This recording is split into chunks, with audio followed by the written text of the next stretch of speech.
जय माता की। आज हम शुरू करेंगे श्रीमद् देवी भागवत महापुराण के महात्म्य का वर्णन। श्रीमद् देवी भागवत महापुराण के महात्म्य में कुल 5 अध्याय हैं, जिसमें से प्रथम अध्याय हम आज प्रारंभ करेंगे एवं उसे आपको सुनाएंगे। श्रीमद् देवी भागवत महापुराण के महात्म्य के प्रथम अध्याय में सूत जी के द्वारा ऋषियों के प्रति श्रीमद् देवी भागवत के श्रवण की महिमा का कथन किया गया।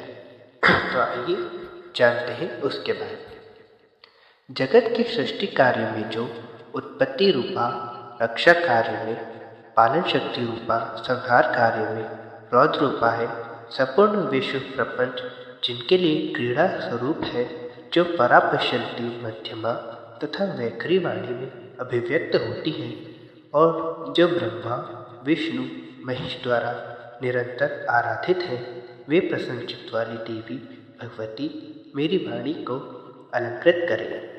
श्री नारायण तथा नरों में श्रेष्ठ श्री नर भगवती सरस्वती और महर्षि वेदव्यास को प्रणाम करके पश्चात ही जय का पाठ वचन करना चाहिए। ऋषिगण बोले, हे सूत जी, हे महामते, हे व्यास शिष्य, आप दीर्घजीवी हो। आप हम लोगों को नानाविध पुण्य प्रदायिनी एवं मनोहारिणी कथाएं सुनाते रहते हैं। भगवान विष्णु के सर्व पाप विनाशक परम पवित्र एवं उन अवतार कथाओं से संबंधित अद्भुत चरित्रों को हमने भक्तिपूर्वक सुना और इसी प्रकार हमने भगवान शिव के अलौकिक चरित्र तथा भस्म और रुद्राक्ष के ऐतिहासिक महात्म्य का श्रवण आपके मुखारविंद से किया है। हम लोग अब ऐसी परम पावन कथा सुनना चाहते हैं जो बिना प्रयास के ही मनुष्य को भोग एवं मोक्ष प्रदान करने में पूर्ण रूप से सहायक हो। हे महाभाग, अतः आप उस कथा का वर्णन करें जिसके द्वारा मानव कलयुग में भी सिद्धियां प्राप्त कर ले, क्योंकि हम आपसे बढ़कर किसी अन्य को नहीं जानते हैं जो हमारी शंकाओं का निवारण कर सके। सूत जी बोले, हे महाभाग ऋषियों, आप लोगों ने लोक कल्याण की भावनाओं से अत्यंत उत्तम प्रश्न किया है। अतः मैं आप सभी के लिए समस्त शास्त्रों का जो सार है उसे पूर्ण रूप से बताऊंगा। समस्त तीर्थ, पुराण और व्रत तभी तक गर्जना करते हैं जब तक मनुष्य श्रीमद् देवी भागवत का सम्यक रूप से श्रवण नहीं कर लेते।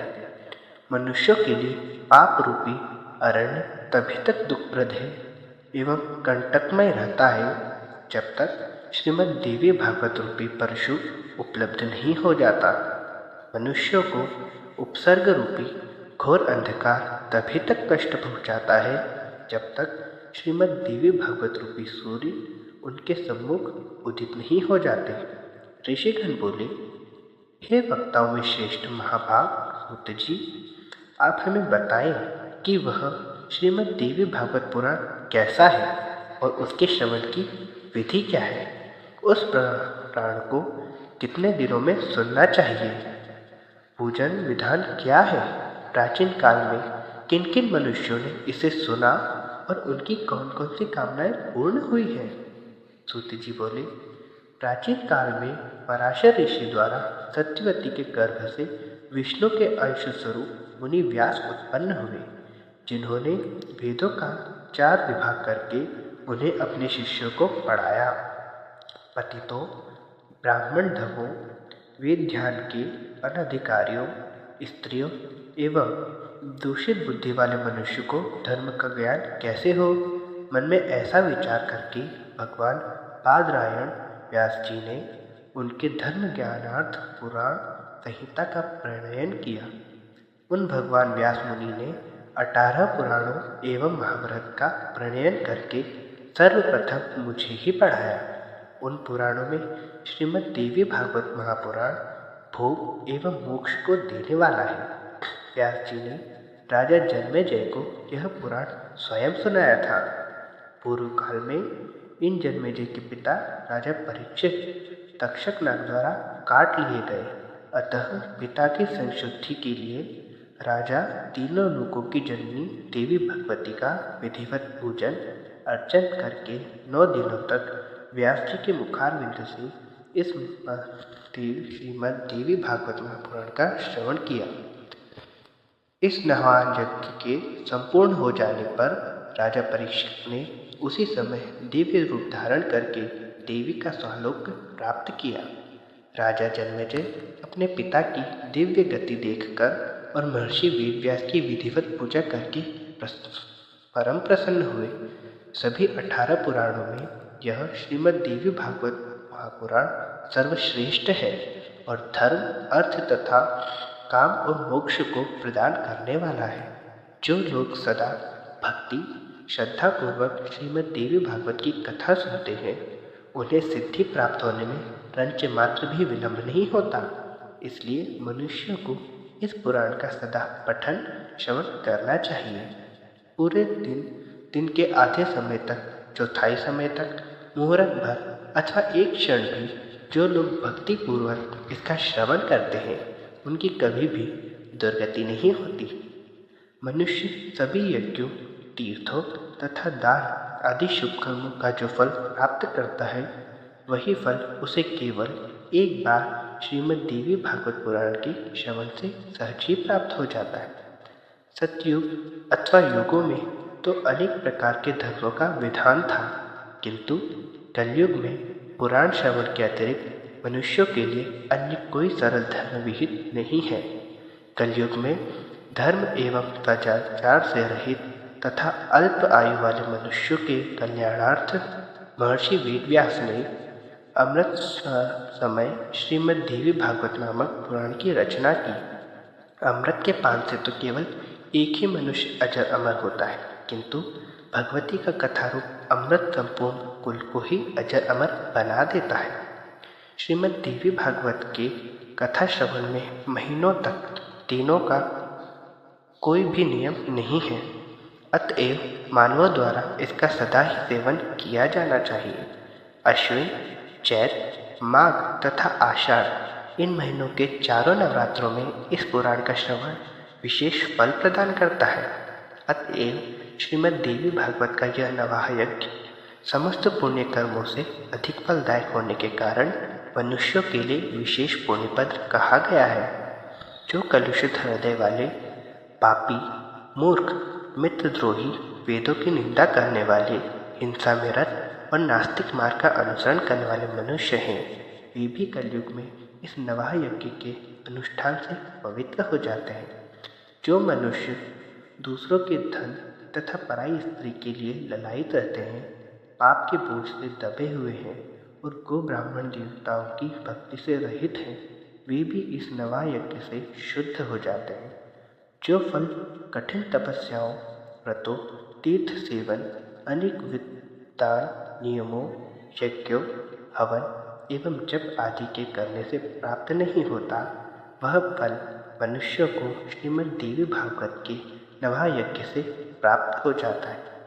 हे विप्रो, गंगा, गया, काशी, निमिषारण्य, मथुरा, पुष्कर तथा बद्रिकारण्य भी मनुष्य को उतना शीघ्र पवित्र नहीं कर पाते जितना कि श्रीमद् देवी भागवत का यह नवाह यज्ञ लोगों को पवित्र कर देता है। अतएव श्रीमद् देवी भागवत पुराण सभी पुराणों में श्रेष्ठतम है। इसे धर्म, अर्थ, काम तथा मोक्ष की प्राप्ति का उत्तम साधन माना गया है। जो अश्विन महीने के शुक्ल पक्ष के सूर्य के कन्या राशि में पहुँचने पर महाअष्टमी तिथि को स्वर्ण सिंहासन पर स्थित देवी के प्रीतिप्रद श्रीमद् देवी भागवत ग्रंथ का पूजन करके उसे किसी योग ब्राह्मण को श्रद्धापूर्वक देता है, वह देवी के परम पद को प्राप्त करता है। जो मनुष्य प्रतिदिन श्रीमद् देवी भागवत पुराण के एक अथवा आधे श्लोक की भक्तिपूर्वक पाठ करता है, वह जगदम्बा का कृपा पात्र हो जाता है।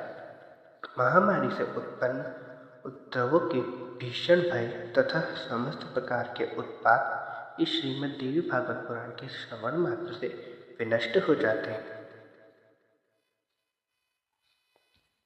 बाल ग्रहों तथा भूत प्रेत आदि से उत्पन्न भय इस श्रीमद् देवी भागवत पुराण के श्रवण से बहुत दूर से ही भाग जाते हैं।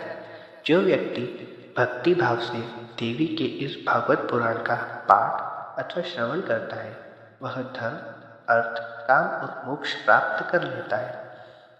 इस श्रीमद् देवी भागवत पुराण के श्रवण से वसुदेव जी भीमसेन को खोजने के लिए गए हुए और बहुत समय तक न लौटते हुए अपने प्रिय पुत्र कृष्ण को प्राप्त करके प्रसन्न हुए।